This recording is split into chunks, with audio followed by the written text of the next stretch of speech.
नमस्कार, एक्वाकल्चर गुरु में आप सभी लोगों का हार्दिक स्वागत है। आज का टॉपिक है एक्सटर्नल पैरामीटर्स।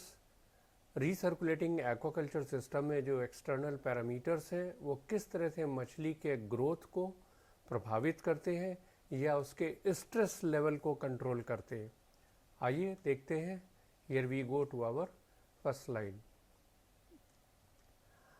सबसे दिलचस्प बात यह है कि रीसर्कुलेशन प्रणाली में पानी का जो सीमित उपयोग होता है वो मछली फार्म के अंदर उत्पादन को बहुत बड़ा लाभ देता है। सबसे बड़ा लाभ तो ये रहता है कि बाहर से कोई बीमारी नहीं आने पाती। जब आप कम पानी का इस्तेमाल करेंगे, बाहर से भी जो पानी लेंगे वो बहुत कम होगा और उसको ट्रीट करके लेंगे, तो फिर बीमारी आने की संभावना बहुत कम हो जाएगी या लगभग नहीं के बराबर हो जाती है। ये हम लोगों ने प्रत्यक्ष अपने यहाँ देखा है। और पारंपरिक मछली उत्पादन में जो बाह्य परिस्थितियां होती हैं उनको आप बहुत ज़्यादा नहीं कंट्रोल कर सकते। जैसे जो पानी आप ले रहे हैं उसका तापमान क्या है, जो इतना बड़े अमाउंट में जो पानी है उसकी सफाई कैसे करेंगे, उसका ऑक्सीजन का स्तर कैसे चेंज करेंगे, या जो खर पतवार और पत्ती बाहर से आती हैं वो इनलेट स्क्रीन वगैरह में आके फंस जाती हैं और इससे पानी का प्रवाह कम हो जाता है। पानी आप नहीं चेंज कर सकते, हर जगह ऐसी सुविधा नहीं रहती है।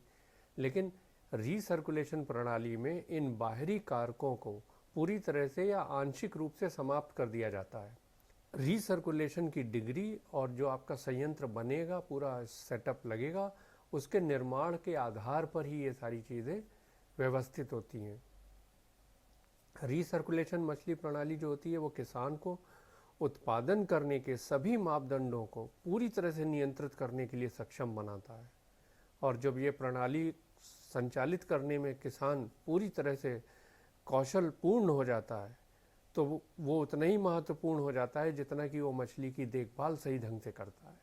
ये दोनों चीज़ें उसको जो है बहुत अच्छी तरह से क्रमशः आ जाती हैं। तो हम लोग देखते हैं यहाँ पर पैरामीटर्स के बारे में कि किस तरह से वो ग्रोथ को और स्ट्रेस लेवल को अफेक्ट करता है। वाटर फ्लो जो आपका सेटअप है उसमें जितना भी पानी है एक टैंक में उसको 1 घंटे में पूरा का पूरा सर्कुलेट हो जाना चाहिए। ये बड़ी आदर्श स्थिति होती है। जैसे मान लीजिए आपका 10,000 लीटर का टैंक है तो 10,000 लीटर 1 घंटे में पूरा का पूरा सिस्टम के थ्रू घूम जाना चाहिए। जितने भी कंपोनेंट्स लगे हैं, यूनिट्स लगी हैं, उनके थ्रू घूमकर वापस टैंक में आ जाना चाहिए। दूसरा पैरामीटर है स्टॉकिंग डेंसिटी। ये बहुत ही महत्वपूर्ण है। सारा खेल आरएएस का इसी पर निर्भर करता है। आप कितना भी बढ़िया सिस्टम लगाएंगे, अगर वो उसकी कैरिंग कैपेसिटी से ऊपर आप स्टॉकिंग डेंसिटी कर देंगे तो सारा का सारा सिस्टम आपका फेल कर जाएगा। तो स्टॉकिंग डेंसिटी में अगर सेमी इंटेंसिव है तो 60 kg तक आप जा सकते हैं पर क्यूबिक मीटर। इंटेंसिव करके लगभग 90 किलो प्रति क्यूबिक मीटर पहुंचा जा सकता है। और सुपर इंटेंसिव अगर किया जाए तो 90 किलो के भी ऊपर प्रति क्यूबिक मीटर आप मछली को उत्पादन ले सकते हैं। सैलिनिटी तो डिपेंड करती है कि आप कौन सी स्पीशीज़ उगा रहे हैं। उस स्पीशीज़ के आधार पर जो उसकी ऑप्टिमम सैलिनिटी है वो आप उसे रखिए। वहाँ पर 15 से 30 पीपीटी के बीच में जो भी रखना चाहें आप आराम से रख सकते हैं। एल्कलिनिटी ये बहुत ही महत्वपूर्ण है क्योंकि जो नाइट्रिफिकेशन प्रोसेस है वो पूरा का पूरा इसी पर डिपेंडेंट रहता है। इसको अक्सर लोग नज़रअंदाज करते हैं और उनका सिस्टम बिल्कुल भी अच्छा नहीं चल पाता है। अमोनिया की प्रॉब्लम बनी रहती है, पीएच की बफरिंग नहीं होती, बहुत सी समस्याएं खड़ी होती हैं। तो एल्कलिनिटी जो है वो 100 ppm एस कैल्शियम कार्बोनेट हमेशा मेंटेन रहना चाहिए। फीडिंग रेट ये भी बहुत इंपॉर्टेंट पहलू है कि हम किस प्रोटीन का खाना, किस फैट का खाना परसेंटेज में, हमेशा हमको पैलेटाइज फीड ही इस्तेमाल करना है। वो खाना जो बाहर की कंपनी हमको मार्केट में बना करके देती हैं, हम और कोई फीड नहीं इस्तेमाल कर सकते।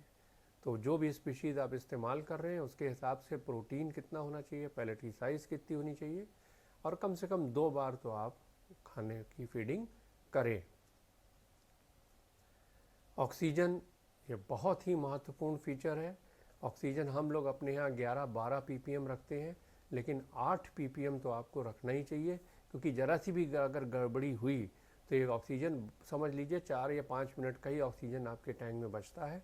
अगर कोई भी मैकेनिकल ब्रेकडाउन हुआ या ऑक्सीजन की आपूर्ति में खलल आया तो समझिए 5 मिनट बाद ही ऑक्सीजन समाप्त होने लगेगा और मछली मरना शुरू हो जाएंगी।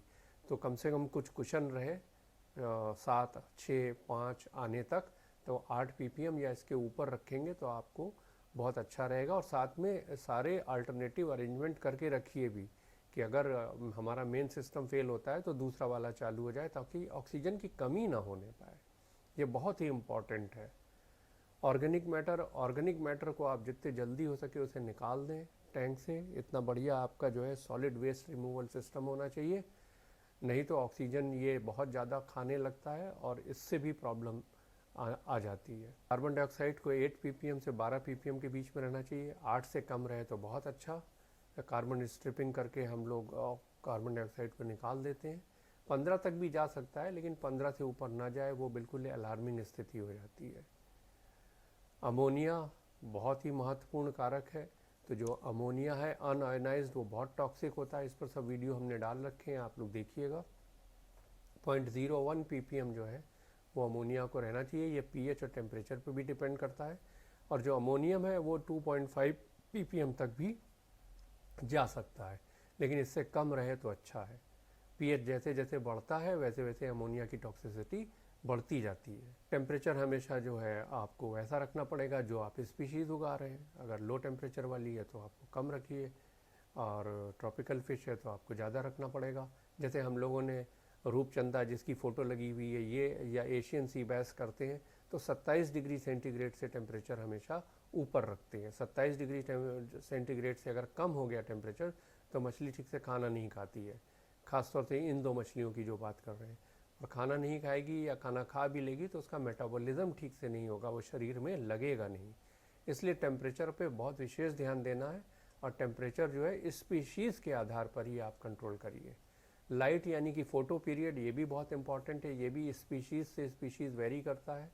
और आर्टिफिशियल लाइट लगा करके, क्योंकि इंडोर सिस्टम होता है, हम लोग बहुत अच्छी तरह से डे टाइम और नाइट टाइम इसका कैलकुलेट करके उसे सेट कर सकते हैं। pH बहुत महत्वपूर्ण है। pH जो है वो 6.5 से 7.5 के बीच में रहना चाहिए। 7 पर न्यूट्रल होता है, थोड़ा एसिडिक की तरफ रहे तो बहुत अच्छा। माइल्ड एसिडिक, उससे आपका जो अमोनिया है उससे काफ़ी बचाव होता है। अमोनिया यहाँ पर टॉक्सिक नहीं रहता। एक बार pH 8 के ऊपर गया तो वही अमोनिया जो 7 पर या 7.5 पे टॉक्सिक नहीं है, वो बहुत ज़्यादा टॉक्सिक हो जाता है और मछलियों को स्ट्रेस पैदा करता है। और लंबे समय तक रहे तो फिर बीमारी वगैरह आने की भी संभावना हो जाती है। तो ये कुछ पैरामीटर्स थे जिनके बारे में हम लोगों ने अभी डिस्कस किया, और इसको और एक एक को हम लोग विस्तार से भी जानेंगे। पानी के जो तापमान है, ऑक्सीजन का स्तर है, दिन का उजाला और रात का अंधेरा, plus ammonia, organic matter, feeding rate, alkalinity, salinity, stocking density, water flow, ये जितने भी मापदंड हैं इसको हम लोग रीसर्कुलेटिंग एक्वाकल्चर में बहुत अच्छी तरह से नियंत्रित कर सकते हैं। और ये सारा नियंत्रण करने के बाद मछली को एक बहुत ही स्थिर और बिल्कुल ऑप्टिमम यानी कि इष्टतम जो है स्थिति जो है वो प्रदान की जा सकती है, जिसकी वजह से तनाव कम हो और विकास बहुत बेहतर हो। जो कल्चर आप कहीं लेने को सोच रहे हैं 6 महीने में, हो सकता है वो कल्चर आप 5.5 महीने या 5 महीने में लें। तो टाइम जितना आप सेव करेंगे उतना ही बहुत अच्छा होगा, क्योंकि जो उपज हमने प्लान की थी 6 महीने के लिए, वो अगर हमें 5 महीने में ही मिल जाए तो 1 महीने का सारा खर्चा, बिजली, रख रखाव, मेंटेनेंस, तनख्वाह सब हम बचा ले जाएंगे।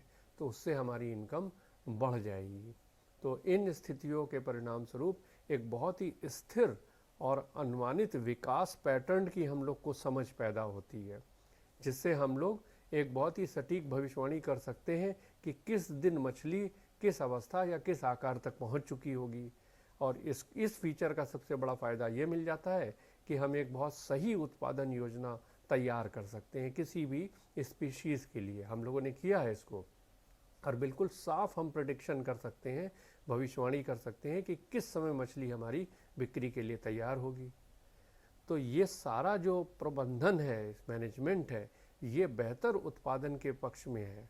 और हम बहुत ही कम्पिटिटिव तरीके से, प्रतिस्पर्धी तरीके से मछली की मार्केटिंग करने की जो है क्षमता डेवलप कर सकते हैं। और यही चाहिए, क्योंकि उगा तो हम कुछ भी लेंगे, लेकिन जब तक वो बिकेगा नहीं तब तक रेवेन्यू कैसे जनरेट होगा। तो इसलिए जब ये सारी चीज़ें अच्छी तरह से होंगी तो आपको सब समझ आएगा और आपकी मछली एक ख़ास समय में ख़ास वज़न तक पहुँचेगी। अब पहले से ही मार्केट में हम लोग सारी तैयारी कर रखते हैं, और जो बायर है वो ठीक समय पर पर्टिकुलर डेट पे, मतलब आप डेट सकते हैं कि साहब आप जो है 16 तारीख को आ जाइए, 16 अगस्त 2023 को आ जाइए, आपको मैं 1.5 टन मछली दूंगा, 10 टन मछली दूंगा, जो भी आपकी कैपेसिटी है। तो वो डेट आप फिक्स कर सकते हैं। उसमें इन पैरामीटर्स को कंट्रोल करना, इनके बारे में एक अच्छी समझ पैदा करना और इन्हें लागू करना, ये बहुत ज़रूरी होता है। तो ये रहा एक एक्सटर्नल पैरामीटर के बारे में कुछ जानकारी। अगर आपको अच्छा लगा हो तो वीडियो को लाइक करें, शेयर करें, सब्सक्राइब करें। आपका बहुत बहुत धन्यवाद। जल्दी ही मिलते हैं आगे और वीडियो के साथ। तब तक के लिए अल्लाह हाफिज़। जय हिंद, जय भारत, वंदे मातरम।